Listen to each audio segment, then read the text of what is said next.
Informasi pertama datang dari Menteri Keuangan Sri Mulyani yang menahan tangis saat menyampaikan terima kasih dan permohonan maafnya di rapat bersama dengan Badan Anggaran DPR mendekati akhir masa jabatannya sebagai Menteri Keuangan.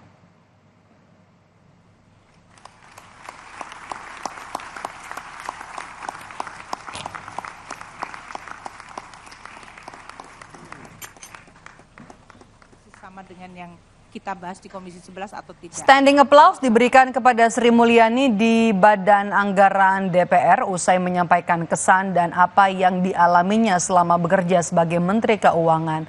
Sri Mulyani tak kuat menahan tangis saat menceritakan bagaimana APBN menjadi instrumen yang penting dalam menjaga dan bagi kemajuan sebuah negara termasuk sebagai bukti keberpihakan kepada rakyat.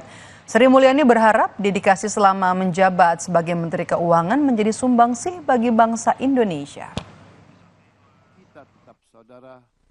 Saya berharap semua kontribusi dan dedikasi ini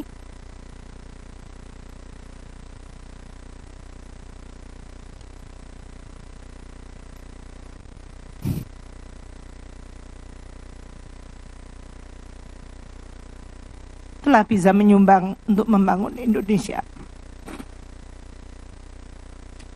Terima kasih kepada semuanya.